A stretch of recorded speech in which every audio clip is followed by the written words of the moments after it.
What's going on, guys? Don't do that. Just hold the eggs.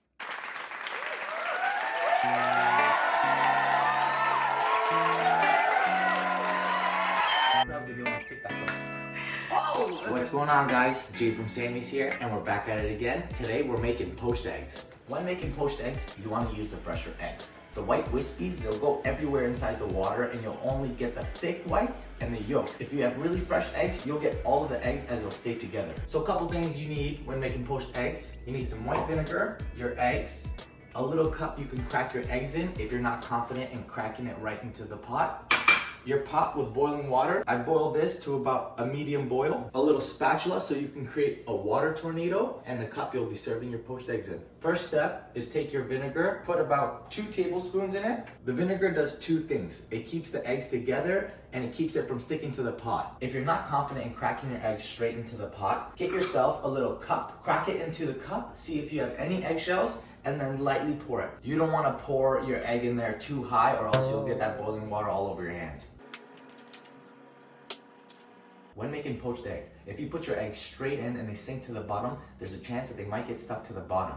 And when they're done and you're trying to get them out, they might break. A tip to stop that is take your ladle, create a little tornado. Don't overdo it. You don't want it to be too powerful. Look, I'll give you an example. This is a bit too powerful.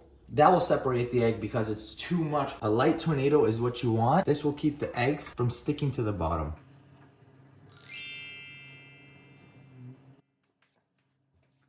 Now every stovetop is different on how powerful they are, so I can't give you an exact time. Depending on if you want poached soft to poach hard, it usually takes about 2 minutes for soft, 10 minutes for hard. If your eggs do get stuck to the bottom of the pan and you don't want to just claw them out with your metal ladle, take your spatula, turn the water until they release from the bottom. That way, you're not using metal and breaking the yolk. It will just release by itself. When you think your eggs are ready, take a ladle with holes on the bottom so the water can drain out. Grab your eggs and just give them a poke to see if they're ready. The first time I made poached eggs, I asked my dad, I was like, how do I even check if these are done?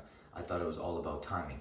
He looked at me like I was a goofball. He said, just grab your ladle, pull them up, and just give them a poke. And these are perfectly ready. And if you can see, all the wisps stayed all together. They stayed with them. And just plate these bad boys.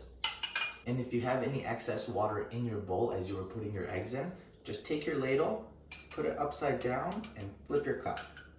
And drain the excess water. And you're ready, perfectly cooked poached eggs. Side tip for you, if you need your poached eggs to be perfectly presentable, whether you're putting them on a Benedict or whatever it may be, here's a little tip. Take a ladle, leave it in your hot water till it gets boiling hot. Crack your poached eggs in a separate cup. Put your egg inside the ladle and hover your egg for about 30 seconds while the bottom cooks a little bit. And then just drop it down and it should cook the rest. After about 2 to 3 minutes of cooking, the egg will be ready. Lift it up off the water. It might be stuck to the ladle just a bit. Use your spatula and just slightly poke at the sides of it till it's loose. Drain out any excess water and just flip it upside down onto your cup. And you have a perfectly poached egg. That eliminates any type of usage of a ladle with holes in it. Some people don't have that in their kitchen. So this gives you a perfectly poached egg. You can even flip it upside down and serve it like this. It just gives you a nice shape and holds the whole egg together. Hey guys, I hope you enjoyed the videos and the tips that I gave. I hope you use it in your breakfast and make your breakfast just a little bit better. Till next time, don't forget to like, comment, and subscribe. Bye.